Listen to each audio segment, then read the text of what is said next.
समस्ते good morning शुभ सकाळ। आज हूँ गुरुवार। आशा करे आज दिन समस्त मंगलमय हो। मुझे सुमन स्वागत करछि आज एक नुआ वीडियो को देखा जाऊ आज कौन कौन होछि। ओके सकाळु सकाळु कौन सी एक कम मु पड़े आसी माँ ताणी पीठ घटगाँ को एपटे मंदिर जेहेतु मु ब्रश फ्रश करनी कि गाधे पाधे ना से मु तो मंदिर पशिबिनी किंतु बैगटा जो धरछि एटा मो सांग जन सांग हितेश बैग सी मंदिर भीतर को जाइए सी आसिले आम जीव मुझे मो कम सरी जाता हितेश फोन कला कि भाई मुझे तुम्हें से था मुझे अटकी थी से गाधे पाधे के आइला टे दर्शन करदे टिके भल लगे ना से दर्शन करने जाइए आ बैग धरिकी ये छिड़ा सी आसला सी कम बाहर जाव आम आम कम पछपटे नना नड़िया धरिकी जाऊँ।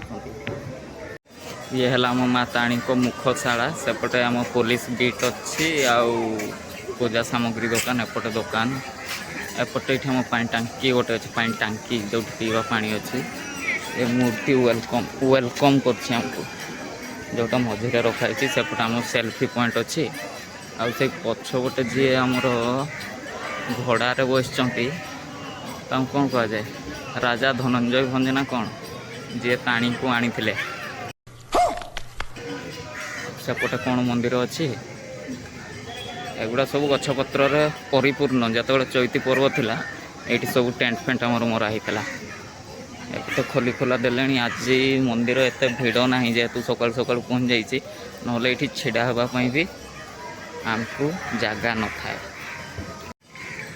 ये हेले आम से स्टाच्यू राजा गोविंद भंज 100% IQ केउझरिया पिला है कि मुझे धनंजय भंज कहीदेली हट बडी जेहेतु कैमेरा एत पब्लिक मन कर मोटे नर्भसनेस आसीगला ना गोविंद भंज आम छुआ बड़ू जाचे एमती गोटे बड़ मिस्टेक होगला मो दे से आई एम सॉरी ना घोड़ा गोईठा मार यहाँ है आम सेल्फी पॉइंट आ जेहेतु ये ब्लॉगिंग कर मोर फोटो उठाऊँगी कड़े गला ये है हितेश है बर्तमान आमर ये घूरा घूरी सरीगला से मंदिर पलि आसला आम जीवा।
डिस्ट्रिक्ट पार्क चिकिणिया जदि मु ब्लॉगिंग फ्लॉगिंग किसी करू न था ताले सीधा पलांती टे बुलिकी आसवा कि कौन अच्छे टे देखा मु आसी कहले 8-9 वर्ष जिते मोर होता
ମୁଁ ବର୍ତ୍ତମାନ ପହଞ୍ଚି ଯାଇଛି ଚିକିଣିଆ ପାର୍କ।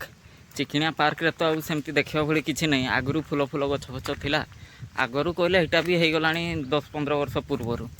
ଏବେ ଏପଟେ ଗୋଟେ ଟ୍ୟୁବୱେଲ୍ ଅଛି ଯେଉଁଠି ନୂଆବର୍ଷ ବଡ଼ଦିନରେ ଖାଲି ଭୋଜି ହୁଏ। ପୋଖରୀଟା ଅଛି, ପାହାଚ ଫାହାଚ ଟିକେ କଲର୍ ଫଲର୍ ମରା ହେଇଛି। ଏଗୁଡ଼ା ପ୍ରାୟ ଏବେ ଯେଉଁ ରିଷ୍ଟୋରେସନ୍ କାମଟା ହେଲା ଚିକିଣିଆ ପାର୍କର ପୂର୍ବ ଗୌରବ ଫେରାଇ ଆଣିବା ପାଇଁ, ତ ସେମିତି ଟିକେ ଟିକେ କଲର୍ ଫଲର୍ ମାରି ଦିଆ ହେଇଛି। ବସା ବସି ପାଇଁ ସେଇଠି ବେଞ୍ଚ ଡେସ୍କ ଅଛି। ଆଉ କେତେବେଳେ କେମିତି ଭୋଜି ଫୋଜିରେ ଯାହା ଭିଡ଼ ହୁଏ, ବାସ୍ ଚିକିଣିଆ ପାର୍କ ଆଉ ଏତିକି। ଯଦି ୟାକୁ ରକ୍ଷଣାବେକ୍ଷଣ ଭଲସେ ହେଇଥାନ୍ତା ସେତେବେଳକୁ ତାହେଲେ ଭଲ ଲାଗନ୍ତା। ଆଉ ଏଇଟା ଯେହେତୁ ଗାଁ ଭିତରେ ରହିଗଲା, ସେଥିପାଇଁ ଏପଟେ କେହି ଲୋକ ବାକ ଏତେ ଆସିଲେନି। ଟାଉନରୁ ଟିକେ ଦୂର ହେଇଗଲା ନା, ସେଥିପାଇଁ ଏଇଟା ମାନେ କ'ଣ କୁହନ୍ତି, ଯେମିତି ରକ୍ଷଣାବେକ୍ଷଣର କିଛି ବ୍ୟବସ୍ଥା ନାହିଁ, କେହି ନାହାନ୍ତି। ସେଥିପାଇଁ ଏଇଟା ଜଙ୍ଗଲ ଲାଗିଯାଇଛି। ଆଉ ଜଙ୍ଗଲ ସାଇଡ଼୍ରେ ଜଙ୍ଗଲ ଭିତରେ ଅଛି। ବାସ୍ ନୂଆବର୍ଷ ବଡ଼ଦିନରେ ହିଁ ଏଇଠି କେବଳ ଭିଡ଼ ହୁଏ। ଏଇଠି କେବଳ ମୋ ବାଇକ୍ଟା ଅଛି, ଆଉ 2 ଜଣ ଲୋକ ଆସିଛନ୍ତି ସିଆଡ଼େ ବସିଛନ୍ତି ପୋଖରୀ ସାଇଡ଼୍ରେ। ଗାଧୋଇ ପାଧୋଇକି ଯିବେ ପ୍ରାୟ। ଆଉ ଆମେ ପଳେଇବା। ଘରକୁ ଫେରିଲା ପରେ ପଖାଳ ଟିକେ ଖାଇକି ଛକ ପଳେଇ ଆସିଛି। ଆଉ ହଁ, ଗାଧେଇନି। ମାନେ ଆଜି ପ୍ରବଳ ଖରା ହେଉଛି, ଗୁଳୁଗୁଳିଟା ଯେମିତି ହେଉଛି, ଗାଧେଇଲେ ବି ସାଙ୍ଗେ ସାଙ୍ଗେ ଝାଳ ବାହାରିବ। ତ ଆମେ ଏବେ କ'ଣ ପାଇଁ ଗାଧୋଇବା? ଏକାଥରେ ସନ୍ଧ୍ୟାବେଳେ ଗାଧୋଇଦେବା, ଆଉ ଫ୍ରେଶ୍ ଲାଗିବ ସେତେବେଳକୁ। ମୁଁ ହେଲି ଏଇ ଲେବୁଲ୍ର ଉର୍ତ୍ସ ଲୋକ ହେଲା। ଗୁଡ଼୍ ଆଫ୍ଟରନୁନ୍, ଶୁଭ ମଧ୍ୟାହ୍ନ। ସମୟ ବର୍ତ୍ତମାନ 1:01-2 କେତେ ଗୋଟେ ହେଇଥିବ ହେଲା। ଏପଟେ ଆମର ପଳେଇ ଆସିଛି, ଏଇଟା ଗୋଟେ କଣ୍ଟା ଡାଳ, ସେପଟେ ଗୋଟେ କଣ୍ଟା ଡାଳ। ଏଗୁଡ଼ା ସବୁ ସାନ ଦାଦା ଏବେ କାଟିକି ଆଣିଛନ୍ତି। ଏଇଟା ଆଣିବାର ମାନେ ଏଇଠି ଆମର ଗୋଟେ ଗଛ ଅଛି ଯେଉଁଟାକୁ ଛେଳି ସବୁଦିନ ଖାଇ ଦେଉଛନ୍ତି। ତ ଦାଦା ସେଥିପାଇଁ ଧରିକି ଆସିଥିଲେ। ଏବେ ସେ ଘରକୁ ଯାଇଛନ୍ତି, ଶାବଳ ଆଣିଲେ ଏଗୁଡ଼ା ଗଡ଼ାଗଡ଼ି ହେବ। ତ ମୁଁ କହିଦେଇଛି ଖରା ଛାଡ଼ୁ ସନ୍ଧ୍ୟାବେଳେ ଆଣିବ। ଆଉ ତାଙ୍କ ମନରେ ଯେଉଁ କଥାଟା ଗୋଟେ ପଶିଯାଇଛି, ସେଇ କଥା ଯେ ଯାଏଁ କମ୍ପ୍ଲିଟ୍ ହେଇନି, ମାନେ ସେଇ କାମ ଯେ ଯାଏଁ କମ୍ପ୍ଲିଟ୍ ହେଇନି ସେ ଯାଏଁ ଭଲ ଲାଗେନି। ସେମିତି କ'ଣ ପାଇଁ ମାନେ ଏଜେଡ୍ ଲୋକମାନେ ଯେଉଁ କଥାଟା ଥରେ ମୁଣ୍ଡକୁ ପଶିଛି ସେଇଟା ଯେ ଯାଏଁ ସେମାନେ କରିନାହାନ୍ତି ସେ ଯାଏଁ ତାଙ୍କୁ ନିଦ ଆସିବନି। ଆଉ ଖରା ମାନେ ଗୋଟେ ବଡ଼ ଖରାରେ ସେ ସେଗୁଡ଼ା କାଟି ଆଣିଛନ୍ତି କି ମୁଁ ବାଡ଼ ବୁଜିବି, ମୋ ଗଛକୁ ବଞ୍ଚେଇବି। ଏତିକି ଡେଡ଼ିକେଟ୍ ଯାହା ବି କାମ କରୁଛନ୍ତି, ସବୁ କାମ ପାଇଁ ପୁରା ମନ ଧ୍ୟାନ ଦେଇ କରୁଛନ୍ତି। ଆଉ ଏବେ ପଠେଇ ଦେଇଛି, ଯାଇଛନ୍ତି। ମୁଁ କହିଦେଇଛି ସନ୍ଧ୍ୟାବେଳେ ଆସିବ ଯା। ହ୍ୟାଲୋ ଗାଇସ୍, ଟାଇମ୍ ହେଇଗଲାଣି 3ଟା। ମୁଁ ଘରକୁ ଯାଇନଥିଲି, ଏବେ ଯାଉଛି ଦାଦାଙ୍କ ସାଇକେଲରେ ନେଇକି ଆସିଥିଲି। ତଥାପି ଟିକେ ବି ଆଜି ଦୟା ମାୟା ନାହିଁ ଖରାର। ମାନେ ଖରା ମାନେ ପ୍ରଚଣ୍ଡ, ଟିକେ ବି ମେଘୁଆ ନାହିଁ। ଛୁଆଟା ଟିକେ ଘରକୁ ଯାଉ ସେତିକି ଭାବିକି ବି ଛାଇ ଟିକେ ହେଉନି। ମୁଁ କେତେବେଳେ ଖରା ଟିକେ କମ୍ ହେଲେ ଯିବି, ଏମିତି ରହିଗଲି। 3 ବାଜିଗଲା, ତଥାପି ଖରା କମିଲା। ବାଧ୍ୟ ହେଇକି ଯାଉଛି, ଭୋକ ପ୍ରବଳ ଲାଗିଲା। ଆଉ ଯାଇକି ଖାଇଦେବା, ଘରେ ଯିବା। ଲଞ୍ଚ ମୋର ରେଡ଼ି। ପଖାଳ, ଶାଗ, ଆଳୁ, ଦେଶୀ ଜାମ୍ବୁ।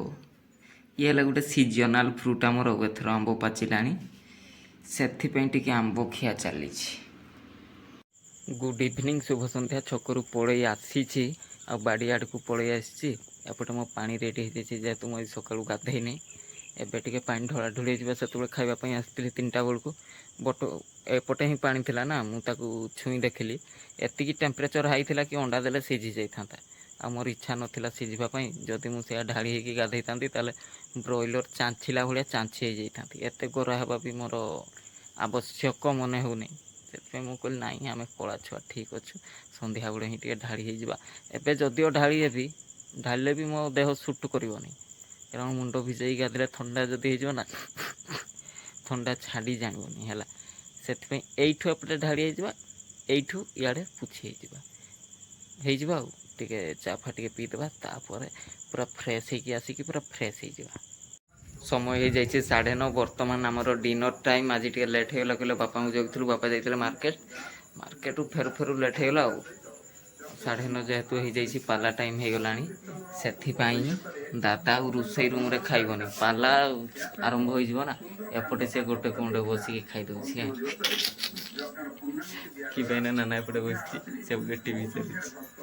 ଆଉ ମା ବାଢ଼ା ବୁଢ଼ି କରିସାରିଲାଣି ମୋର। ମୁଁ ନାହିଁ ରୋଷେଇ ରୁମ୍ରେ କେହି ବସିନୁ, ସେଥିପାଇଁ ମୁଁ ଏଇଠି ପଳେଇ ଆସିଛି। ଭାତ ସିଆଡ଼େ ବଢ଼ା ହେଇଯାଇଛି, ଖାଇଦେବା ଆଉ।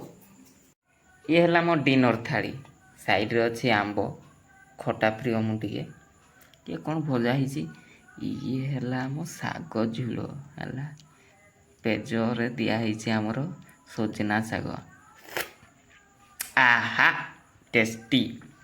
ଆଜି ରୋଷେଇ ରୁମ୍ରେ କେହି ନାହିଁ, ସେପଟେ 4ଟା ଗରା, 1 ବାଲ୍ଟି ଆଉ ମୁଁ। ରୋଷେଇ ରୁମ୍ରେ କେହି ନାହିଁ ହେଲା। ଆଉ ମାମୁଁ ୟାକୁ ଦେଇଦେବା, ଯେହେତୁ ମୋତେ ସାଙ୍ଗ ଦେଉଛି ମାନେ ଆଉ ତାର ସିଆଡ଼େ ବ୍ୟସ୍ତ ହେଇଗଲାଣି ଖାଇବା ପାଇଁ। ସୁଖେ ଦୁଃଖେ ଆଜିର ଦିନଟି ସରିଯାଇଛି। ପୁଣି ଦେଖା ହେବ ନୂଆ ସକାଳ ନୂଆ ଭିଡ଼ିଓରେ। ସେତିକି ସମୟ ପର୍ଯ୍ୟନ୍ତ ବିଦାୟ ନେଇ ରହୁଛି। Tata, good night. ଆଉ ଯେବେରୁ ପାକିସ୍ତାନରେ ଡିସୁମ୍ ଡିସୁମ୍ ଚାଲିଛି, ସେଦିନରୁ ମୋର ନ୍ୟୁଜ୍ ଟିକେ ଚାଲିଛି। ଶୋଇଲା ପୂର୍ବରୁ ଟିକେ ନ୍ୟୁଜ୍ ଶୁଣି ଶୁଣିଛି। Good night.